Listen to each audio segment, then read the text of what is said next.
ప్రాయశ్చిత్త దీక్ష విరమణలో భాగంగా నేడు AP deputy CM Pawan Kalyan తిరుమలకు వెళ్లనున్నారు. సాయంత్రం కాలినడకన కొండపైకి చేరుకోనున్నారు.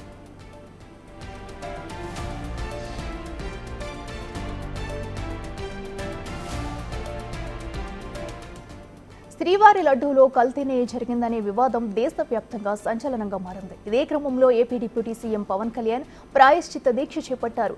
ఈ ప్రాయశ్చిత్త దీక్షను రేపు తిరుమలలో విరమించనున్నారు. ఈ రోజు సాయంత్రం 4 గంటలకు రేణుగుంట విమానాశ్రయానికి చేరుకోనున్నారు. అక్కడ నుంచి రోడ్డు మార్గంలో అలిపిరి చేరుకుని మెట్ల మార్గం ద్వారా తిరుమలకు వెళ్లనున్నారు.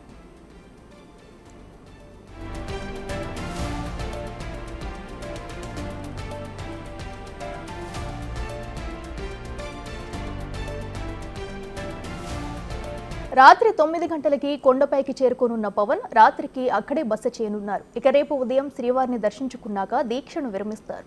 తిరుమలలో సత్రాలను, అన్నదాన కేంద్రాన్ని పరిశీలించనున్నారు. ఎల్లుండి తిరుపతిలో నిర్వహించనున్న వారహి సభలో పాల్గొంటారు.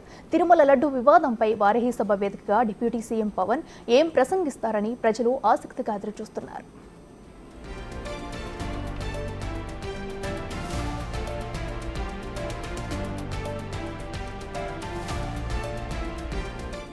ఇదే అంశానికి సంబంధించి మరింత సమాచారం మా ప్రతినిధి శివ అందిస్తారు. శివ, చెప్పండి, మరి నెయ్యి కల్తీ జరిగిన నేపథ్యంలో కూడా AP deputy CM Pawan Kalyan అయితే ప్రాయశ్చిత్త దీక్ష చేపట్టారు. అయితే దాన్ని రేపు విరమించనున్న సందర్భంగా ఈ రోజు తిరుమల చేరుకుంటున్నట్టు తెలుస్తుంది. డీటెయిల్స్ ఏంటి? చూసుకుంటే తిరుమల లడ్డు వ్యవహారంలో పవన్ కళ్యాణ్ 11 రోజుల పాటు ప్రాయశ్చిత్త దీక్ష ప్రారంభించారు. ఆ దీక్షని రేపు తిరుమల తిరుపతి దేవస్థానంలో విరమించబోతున్నారు. ఈరోజు మధ్యాహ్నం 2:30కి మంగళగిరి క్యాంపు కార్యాలయం నుంచి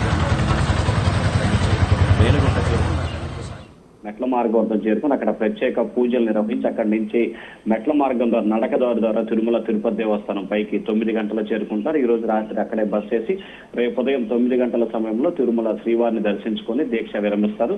అక్కడి నుంచి అన్నదాన సత్రం, లడ్డు పోటు కేంద్రం, లడ్డు తయారీ విధానం, అలాగే మిగిలిన సత్రాలకు సంబంధించి ఏదైతే ఉందో వాటన్నిటిని కూడా స్వయంగా పరిశీలించి తనిఖీలు చేస్తారు. ఆ తర్వాత భోజన విరామం తర్వాత ఆయన రెస్ట్ తీసుకుంటారు. మళ్ళీ రేపు సాయంత్రం అక్కడే బస్ చేసి ఎల్లుండి ఉదయం ఆయన అక్కడే బస్ చేసుకుని మధ్యాహ్నం 4 గంటల సమయంలో తిరుపతి చేరుకుంటారు. తిరుపతిలో వారాహిని బహిరంగ సభని నిర్వహించబోతున్నారు. సాయంకాలం 5 గంటల నుంచి 8 గంటల వరకు కూడా ఆయన తిరుమలలో బహిరంగ సభ నిర్వహిస్తారు. ఆ తర్వాత విమానంలో ఆయన మంగళగిరి చేరుకుంటారు. సో ఓవరాల్ గా తిరుమల లడ్డీ వ్యవహారానికి సంబంధించి కూడా పవన్ కళ్యాణ్ ఈ సభ ద్వారా పలు కీలకమైన వ్యాఖ్యలు కూడా చేసే అవకాశం కనిపిస్తా ఉంది. గత ప్రభుత్వం వ్యవహరించిన తీరు పట్ల జరిగిన నష్టం, హిందువుల మనోభావాలు ఏ విధంగా దెబ్బతిన్నా, ఏ రకంగా నష్టం వాటిల్లింది, ఇటువంటి వాటి సంఘటనలు భవిష్యత్తులో జరగకుండా ఎటువంటి చర్యలు తీసుకోవాలి, ఏ రకంగా ముందుకు వెళ్ళాలి అనే దానికి సంబంధించి కూడా కీలకమైన ప్రసంగం చేసే అవకాశం కనిపిస్తుంది. మరొక వైపు జరిగిన తప్పుకు సంబంధించి కూడా ప్రాయశ్చిత్త దీక్ష చేస్తూ రాష్ట్ర ప్రజలకి అలాగే తిరుమల వెంకన్నకి ఆయన క్షమాపణ చెబుతూ కూడా ఈ దీక్షనైతే ప్రారంభించారు. 11 రోజుల పాటు